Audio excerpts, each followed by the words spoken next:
Imagine a boy from a small Chinese town, born into poverty, with a head too big for his body and a dream too big for his circumstances. A boy who couldn't speak until he was 3, who failed exams not once but multiple times, and who was turned away from job after job, including one at a fast food chain, where everyone else got hired but him. Now, imagine that same boy growing up to become one of the richest men in the world, the founder of a company that would change how millions shop, trade, and live. This is the story of Jack Ma, a tale of relentless curiosity, unshakable persistence, and a vision that defied all odds. Buckle up, because this journey is anything but ordinary. Jack Ma was born on September 10th, 1964, in Hangzhou, a picturesque city in southeastern China known for its Westlake and tea fields. But in the 1960s, Hangzhou wasn't a place of opportunity. It was a city caught in the grip of China's Cultural Revolution, a time of upheaval and isolation from the West. Jack's parents were traditional musicians and storytellers, earning a modest living that barely kept the family afloat. Alongside his older brother and younger sister, Jack grew up in a home where money was scarce, but stories were plentiful. From the start, Jack was different. His family noticed his unusually large head, a quirk they'd tease him about, wondering if it meant something special, or nothing at all. He was a quiet child, so quiet that he didn't utter his first words until he was nearly 3. His parents worried. Was something wrong? But Jack wasn't silent because he couldn't speak. He was silent because he was watching, thinking, absorbing the world around him. That curiosity would become the spark that lit his extraordinary life. As a kid, Jack wasn't the strongest or the fastest. He got into fights, earning a reputation as a scrappy troublemaker. At 13, he was forced to switch schools after too many scuffles at Hangzhou No. 8 Middle School. Academics didn't come easily either. He struggled, especially with math.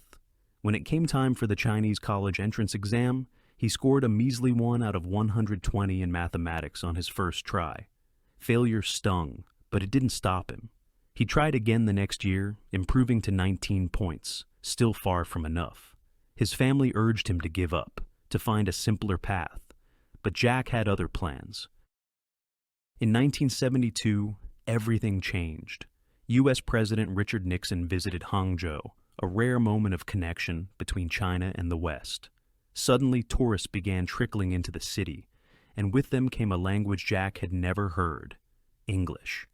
At 12 years old, he decided he had to learn it, not because it was practical, but because it was a window to a world beyond his own. Jack didn't have money for lessons or books, so he got creative. Every morning, he'd hop on his rusty bicycle and ride 40 minutes to the Hangzhou International Hotel where foreigners stayed. He'd linger outside, offering free tours of the city in exchange for conversation. "Teach me English," he'd say, and they did. Rain or shine, for 9 years, he pedaled to that hotel, soaking up phrases, accents, and stories. One tourist, struggling with his name, Ma Yun, nicknamed him Jack, a name that stuck. Through those interactions, Jack glimpsed a bigger world. He read Mark Twain and dreamed of places he'd never seen. English became his superpower, a tool that set him apart in a country where few spoke it. But it wasn't enough to escape the grind, not yet. By 1982, Jack was 18 and determined to go to college. He took the entrance exam a 3rd time, studying harder than ever. Finally, he passed, not with flying colors, but enough to get into Hangzhou Teachers Institute. In 1988, he graduated with a bachelor's degree in English, a rare victory after years of setbacks. But the real world wasn't kind.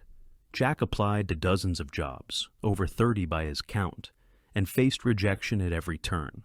When KFC opened its first outlet in China, 24 people applied for a job. 23 were hired. Jack was the odd one out. He tried the police force, rejected. He even applied to be a waiter with his cousin. His cousin got the gig, but Jack was told he was too skinny and not good-looking enough. Each no was a punch to the gut, but Jack kept swinging. Finally, he landed a job, teaching English at a local university. The pay? A measly $12 a month. Still, he loved it. His students adored his energy, his humor, his way of making a foreign language feel alive. For 5 years he taught, all while dreaming of something bigger.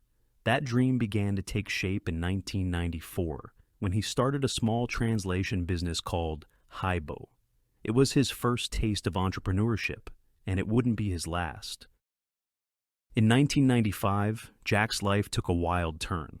A trip to the United States as a translator for a government project introduced him to the internet, a concept barely known in China. Sitting in a friend's apartment in Seattle, he typed beer into a search engine called Mosaic. Results popped up from Germany, Japan, the US, but nothing from China. He tried China, still nothing. It hit him like a thunderbolt. His country was invisible online. Jack didn't know how to code. He'd never built a website, but he saw an opportunity. Back in Hangzhou, he gathered a few friends and, with $2,000 scraped together, launched China Pages, a directory of Chinese businesses online. The site was clunky. Jack called it ugly. But within hours of going live, companies were calling. In 3 years, China Pages made $800,000, proving Jack's hunch. The internet was the future. But success was fleeting. The company struggled against state-backed competitors, and Jack stepped away in 1997 to work briefly for the Chinese government's Ministry of Commerce. There, he met Jerry Yang, co-founder of Yahoo, and planted a seed for a future partnership. By 1999, Jack was ready to bet everything on a new idea, one that would change the world.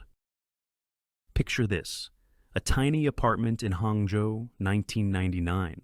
Jack Ma, now 35, sits with 17 friends, his wife Zhang Ying among them.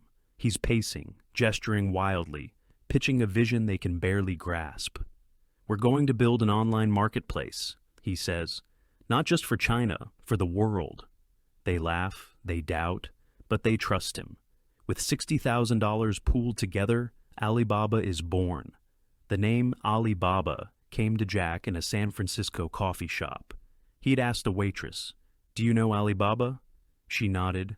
"Alibaba and the 40 Thieves." It was perfect, a story everyone knew, a promise of opening treasures with open sesame. Jack wanted to open the internet for small businesses, not just giants. The early days were brutal. Alibaba had no revenue, no clear business model.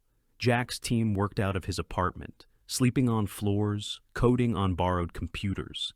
Investors scoffed. Venture capitalists in Silicon Valley demanded a polished plan, but Jack had none. "If you plan, you lose," he'd say. "If you don't plan, you win."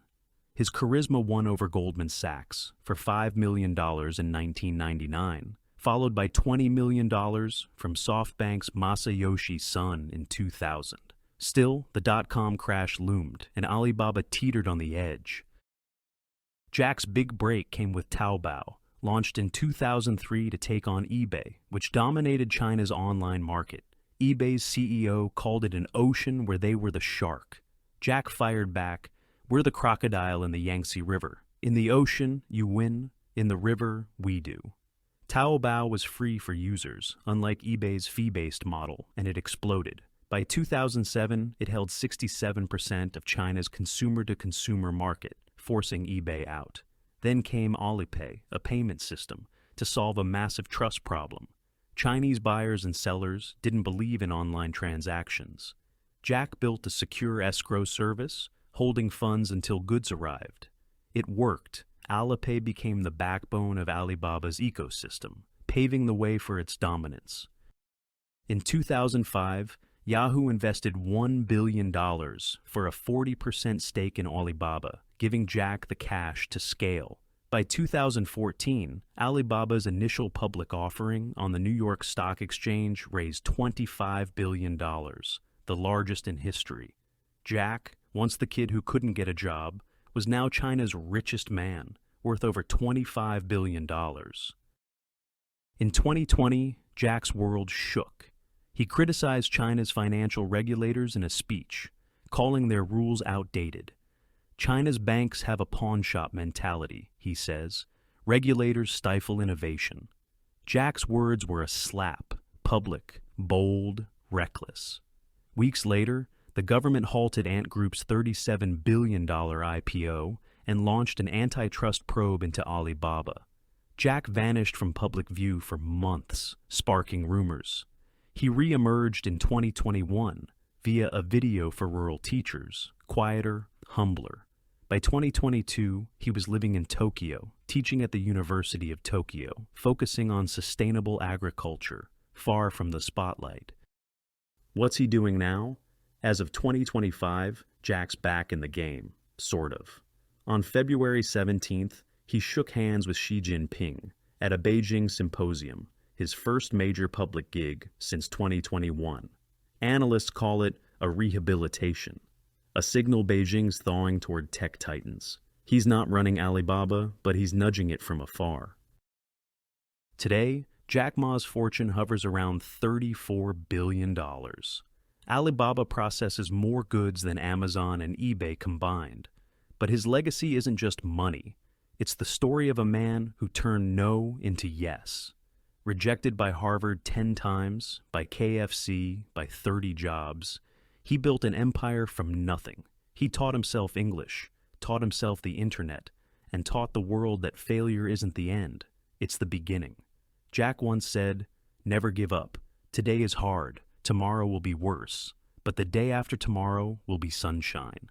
That's his life in a nutshell, a storm of setbacks, a dawn of triumphs. If you enjoyed Jack Ma's story, please hit that like button to let us know. And if you want more stories like this to keep you motivated, make sure to subscribe. Thanks for watching, and we'll see you in the next one. Keep dreaming big.